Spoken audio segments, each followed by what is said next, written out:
everybody? I'm Jeremiah McKay, your favorite sports analyst with James Jerwood. And y'all finna get served with J&J Sports episode 54. James, how you feeling today, man? I feel fantastic.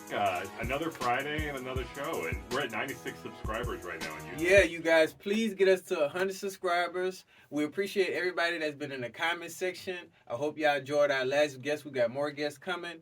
But you already know, you guys, we ain't gonna waste any time. We got a lot to cover. First things up, NFL football, James. So the Philadelphia Eagles wide receiver Devonta Smith has just signed an extension contract for $75 million. This contract means that they will have him all the way until 2028. That's a minute. With $51 million guaranteed. Have you heard about this contract? I did. Yeah, this was big news as soon as it hit the internet. Yeah, it's a great advantage for the Eagles. And kind of just to get us started with it, man. How much does this benefit Jalen Hurts? Well, the Eagles and Jalen Hurts, I should say. It definitely benefits the Eagles, but specifically with Hurts, he was his quarterback at Alabama, so they played together. Yeah. And they have that, like, a certain type of connection. Yeah. And I thought it was interesting because I was, they're keeping this connection going, and I don't know, I'd like to see how it continues through 2028. Oh, yeah, man. You could tell the chemistry is definitely there. They definitely, especially that last season, they were off the chain.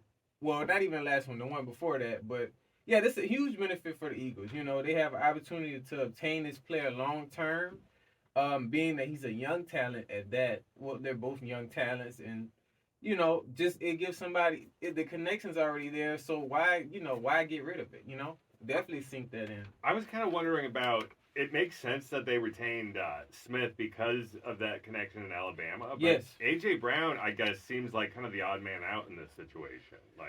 Yeah.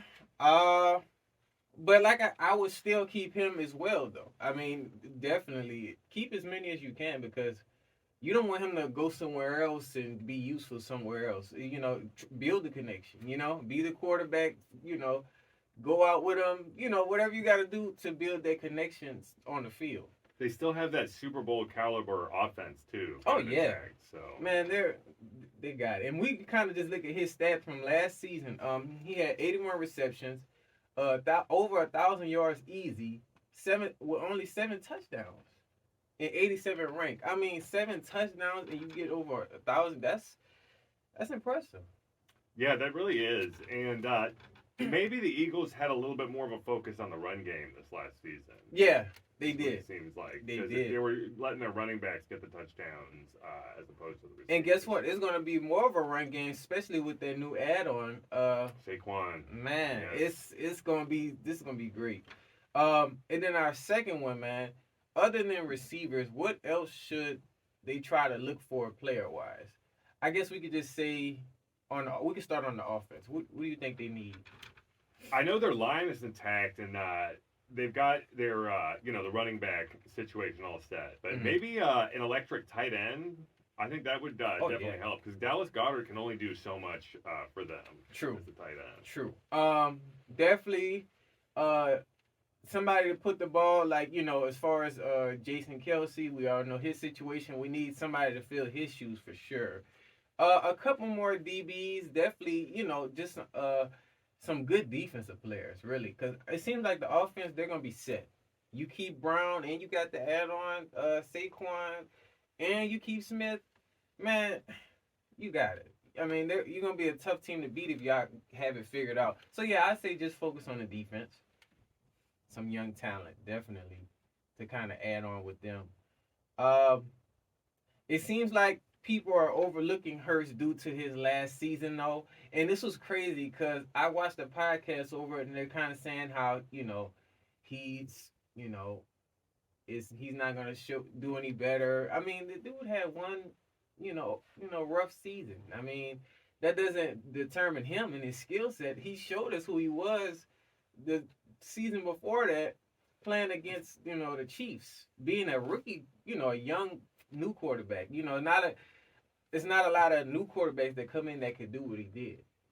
No, and they still made the playoffs, and they started the season so well that people were thinking they were going to go back to the Super Bowl. Right. It's like the minute everything's going good, oh yeah, man, you're the golden ticket, everything's good. But the minute he messes up or the minute he can't deliver, where's the commitment?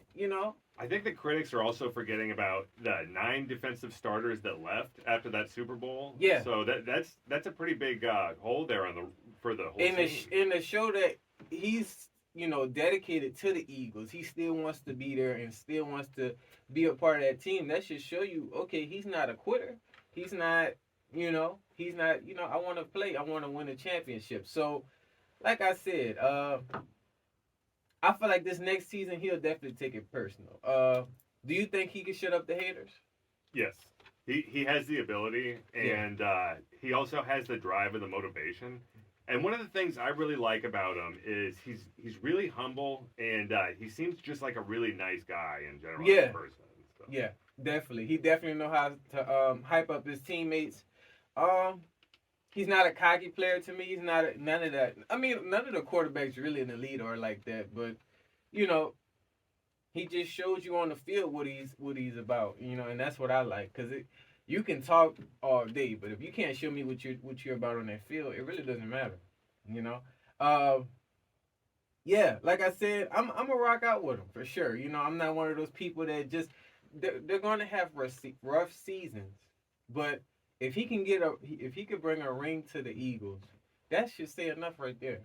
That's y'all quarterback. Don't give up on y'all quarterback. Y'all let us know how y'all feel about the critics and just Jalen Hurts, and just are they going to be good in this new lineup? And before I go to the next topic, man, we got some interesting sports news of the days, man. First up, Tom Brady, he made a recent statement, and it's going viral, of him saying that he is not opposed of coming back to play again in the NFL. Now, James, this is crazy because I remember the time he retired. I was actually an intern at the ESPN 97.5. Shout out to y'all.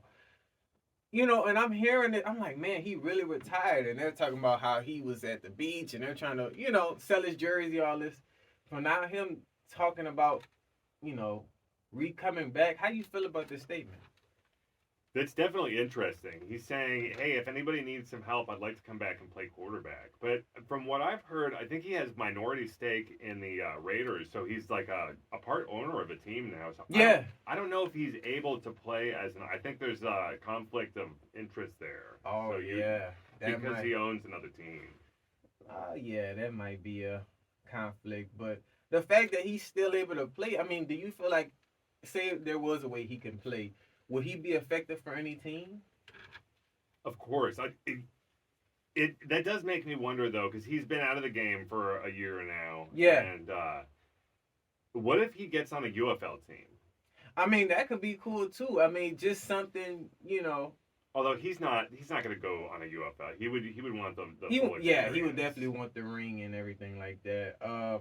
Yeah, he deserves it. Like I said, and a lot of people are saying, oh, man, if he comes back, he can kind of show Patrick Mahomes. But I don't think it's none of that. It's no competition. I just, he's one of the greats. So I would like to see him at least play for one more season. We see when he did with the Buccaneers, came back and got them a ring. So, but he's like 46 or approaching 47 or something like that. Yeah, he's at that 50 range. So, I mean, what is the limit for quarterbacks, really? Is he one of the oldest to ever play?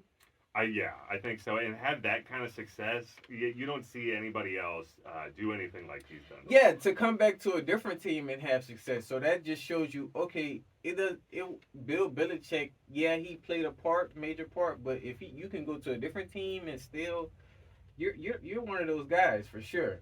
Y'all let us know how y'all feel about Tom Brady in that comment for sure. And then the next thing, we just found out LeBron is the 5th player in the NBA history who averaged 25 points, 10 rebounds, 15 assists, and 5 steals.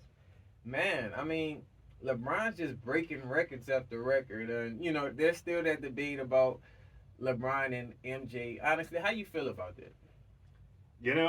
I feel like the debate is getting easier and easier to point towards LeBron as one of the best of all time. And it's just they had such different careers that it's so hard to compare the two of them. Exactly. But at the same time, that talent level, that eliteness that they have. And you got to think about it. The game was different back then. It wasn't all these playing tournaments and all this stuff. They were playing raw and hard, and whoever was the best, that's who moves forward. It wasn't all these. Oh, you got to win these many games. It's totally different now. I can't compare the two. But in my opinion, one of my tops is Kobe Bryant for sure. Cause just playing wise, offense, defense, he gives you that mindset. He's a team player. Yeah, definitely. So that should be the debate then: is Kobe and Jordan as opposed really? to yeah. Because they both were kind of in that similar time range, kind of a little bit. So definitely Kobe all the way. Y'all let us know how y'all feel about just LeBron and where does he rank in y'all opinion in the comments. And then the last thing, congratulations to these two ladies. Caitlin Clark and Angel Reese have both drafted to the WNBA, with Clark going to Indiana and Reese heading down to Chi-Town. Man, that's some great news. How you feel about that? That's going to be interesting, and they're both pretty geographically close to each other, like Indiana and Illinois. Oh yeah, it's gonna be some heated games. It's gonna be some exciting games. And it's crazy, soon as Reese left, a lot of LSU players are trading, leaving out. So she played a big part over there at LSU. Definitely. Y'all let us know how y'all feel about that. Shout outs to them. Congratulations to you guys. Our next one. J&J Sports, coming to y'all with more in 2024.